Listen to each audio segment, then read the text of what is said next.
The book that melted the snow. An unforgettable journey from football fields to the pages of the heart. Miguel was 21 and full of life. He lived in a cozy little town outside São Paulo, Brazil. Everyone knew him.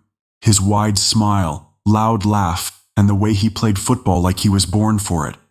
Every evening, the field would come alive with his energy, and his friends would follow him like stars around the sun. But there was one thing Miguel could never understand. Books. He hated them. Books are slow and boring, he'd say with a shrug. Why read when I can just watch movies or play games? His parents tried. Reading makes your brain grow stronger, his mother would remind him. His father would leave books on his desk, hoping curiosity would do the rest. Teachers talked about the importance of reading. Classmates brought books to school. But Miguel? He just laughed. Reading is for people who have nothing better to do. He couldn't have been more wrong. Then one morning everything changed. A letter arrived from his college. Congratulations, Miguel. You've been selected for a student exchange program in Russia. Miguel blinked. Russia, snow, a new country. He had never even seen snow in real life. His mother hugged him, tears in her eyes. His friends lifted him in the air, cheering. Take lots of pictures, they said. But deep down, Miguel felt nervous. The language, the people, the cold, everything would be different. Still, he packed his bags. Let's go, he whispered to himself. Miguel landed in Moscow. The wind bit his cheeks. Snowflakes swirled in the air like tiny dancers. Everything was strange, yet beautiful. Tall buildings, quiet streets, frozen rivers. It was a postcard come to life. A few days later, he had to take a train to St. Petersburg.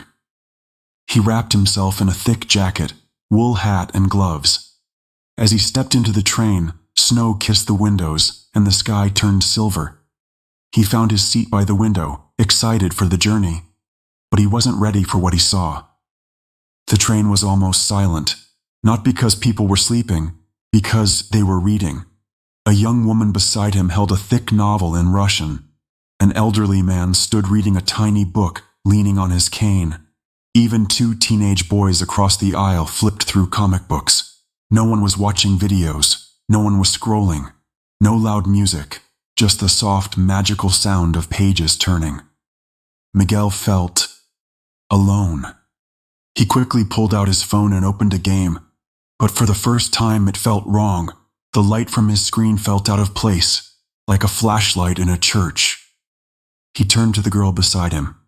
Hi, he said awkwardly. Do you like reading? She looked up with a gentle smile. Very much. I'm Anna. I'm Miguel, from Brazil. I don't read much. Anna smiled warmly. That's okay. In Russia, we read everywhere, on trains and cafes, even while walking sometimes. Just then, the old man near the door spoke. I'm Victor, he said with a kind nod. I've been reading for 70 years. Books are my oldest friends. Even while standing? Miguel asked, surprised. Victor chuckled. If the legs rest, why should the mind stop exploring? Miguel stared out the window, snow falling like quiet whispers.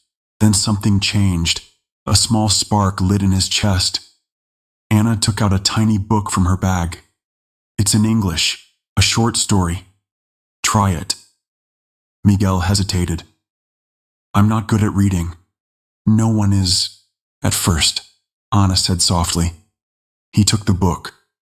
The words were strange. Some were hard, but slowly, they began to speak to him. It was a story of a boy who wanted to fly, who failed, who tried again. Miguel kept reading. Snowy trees flew past the window, but Miguel didn't notice. He was in a different world, full of hope, courage, and quiet strength.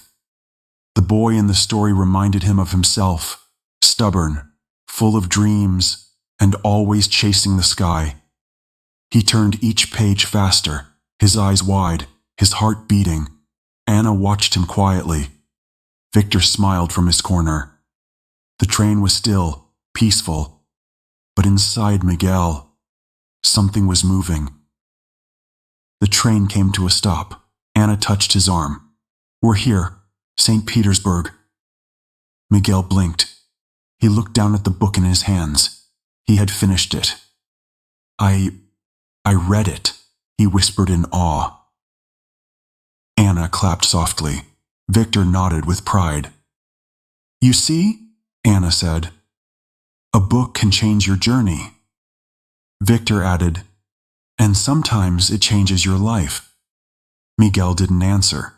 He didn't need to. He smiled, holding the book close to his heart, where something warm had begun to grow.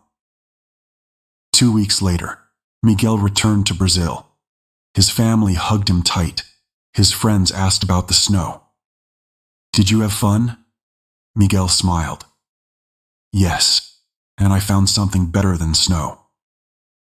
In his suitcase were 3 books, gifts from Anna and Victor. That night, for the first time in his life, Miguel didn't reach for his phone. He didn't go to the football field. He sat by the window, under the same sky, and opened a book. Days passed, then weeks. Miguel still played football. He still laughed with his friends, but now he also visited libraries. He talked to his teachers about stories. He even helped his little sister with her reading. One afternoon, he told his mother, "Books, they're not boring, they're like magic doors."